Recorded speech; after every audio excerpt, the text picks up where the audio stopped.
नमस्कार, मैं डॉक्टर दीपांकर बैनर्जी बोल रहा हूँ जबलपुर से from ideal fertility IVF and genetic centre private limited, जो कि मध्य प्रदेश में स्थित है। और मैं एक गायनिकोलॉजिस्ट हूँ with special interest in reproductive medicine and foetal medicine.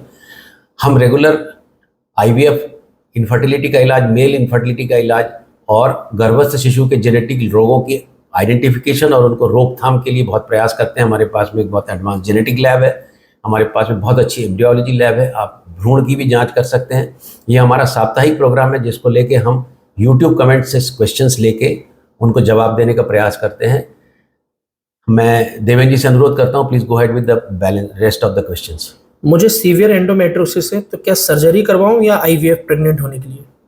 Severe endometriosis में सर्जरी तभी कराइए जब आप सिम्टोमेटिक हो, मतलब आप बहुत दर्द से ग्रसित हो, आपको बहुत तकलीफ हो रही हो तो सर्जरी कराइए, या फिर बहुत बड़ा सिस्ट बन गया हो जिससे आपको पेट में दर्द हो रहा हो तो सर्जरी कराइए। और यदि आपको प्रेगनेंसी नहीं हुई है तो आप सर्जरी करने के पहले आईवीएफ करा लीजिए, क्योंकि सर्जरी करने के बाद कई बार अंडाशय में जो अंडों की संख्या है वो कम हो जाती है, फिर आपको अपने बीच से प्रेग्नेंट होने में दिक्कत होती है। मेरा एम्ब्रियो दिखने में तो बहुत अच्छा होता है ग्रेड वाइज, बट फिर भी 2 बार आईवीएफ फेल हो गया।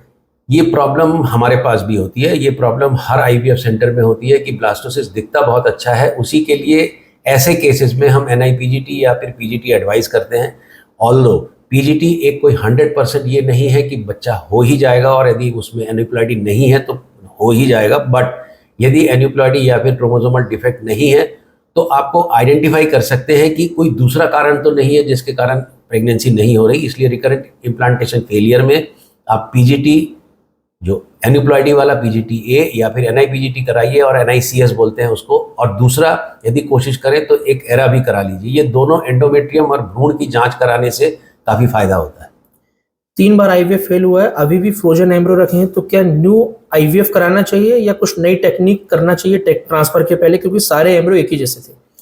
ये भी मेरे साथ होता है, तो मैं इसमें ये एडवाइस करता हूँ, यदि मान लीजिए कि एम्ब्रियो फ्रोजन है, उस फ्रोजन एम्ब्रियो का फिर से एनआईपीजीटी करना, फिर से उसको थॉ करके फिर फ्रीज करना थोड़ा सा प्रॉब्लम होता है। और यदि ऐसा होता है तो हम ये भी एडवाइस देते हैं कि आप फ्रेश एम्ब्रियो बना के एनआईपीजीटी करा के फिर उसको फ्रीज करिए, ताकि हम अगली बार जब एम्ब्रियो ट्रांसफ़र करें तो हम कम से कम एनआईपीजीटी से एन्यूप्लॉइडी फ्री वाले एम्ब्रियो बिठा सकें।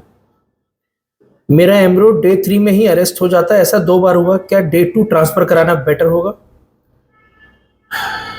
ये एक कंट्रोवर्शियल क्वेश्चन है, क्योंकि ऐसा भी हो सकता है कि यदि लैब की फैसिलिटी अच्छी नहीं है तो डे 3 में अरेस्ट हो रहा है, और ज़्यादातर ऐसे जो एग्स होते हैं उसमें क्वालिटी अच्छी नहीं रहती, इसलिए वो डे 3 क्रॉस नहीं कर पाता।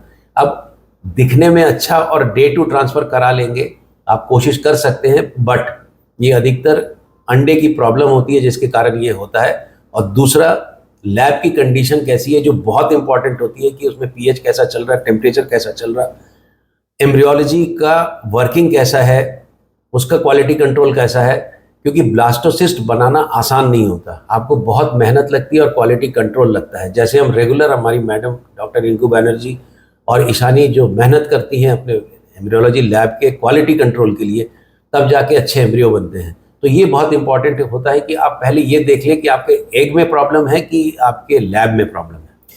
पीजीएस करवाया, एम्ब्रियो भी यूप्लॉइड आया, बट फिर भी आईवीएफ फेल हो गया। ये चीज़ें सब लैब में होती है, और पीजीटी ए, एनआईपीजीटी, ये कोई 100% आपका ऑप्शन नहीं, मतलब विकल्प या तरीका नहीं है जिससे आप प्रेग्नेंट हो ही जाओ। बहुत सारे फैक्टर्स होते हैं जो आपको प्रेगनेंसी से रोकते हैं। ऐसे केसेस में हम, यदि एंडोमेट्रियम अच्छा दिख भी रहा है तो हम कुछ ट्रीटमेंट देते हैं एंडोमेट्रियम में। उस ट्रीटमेंट के बाद हमने अपने पास में प्रेगनेंसी रेट में इम्प्रूवमेंट पाया है, या फिर आप एंडोमेट्रियल रिसेप्टिविटी एरे जो एरा होता है वो भी करा सकते हो, ताकि आप पर्सनलाइज्ड एम्ब्रियो ट्रांसफ़र कर सको। सुनने और जुड़ने के लिए बहुत बहुत धन्यवाद। यदि आप मेरा वीडियो का कंटेंट आपको अच्छा लगता है तो प्लीज़ हमारे चैनल को सब्सक्राइब करिए, और सब्सक्रिप्शन से हमको बहुत अच्छा लगता है कि लोग हमसे जुड़ते हैं, और हमको ये भी अच्छा लगता है कि लोग लगातार अच्छे कमेंट करते हैं। यदि आपको ठीक नहीं लगता है, कुछ उसमें सुधार की ज़रूरत है, आप वो भी लिखें, मैं कोशिश करूँगा आईवीएफ के जितनी जानकारियां हो सके। आपको लगता है कि आपको किसी और चीज़ में जानकारी चाहिए, वो आप हमें लिखिए, मैं कोशिश करूँगा कि पढ़ के आपको हिंदी में स्पष्ट जानकारी देने के लिए। सुनने और जुड़ने के लिए बहुत बहुत धन्यवाद।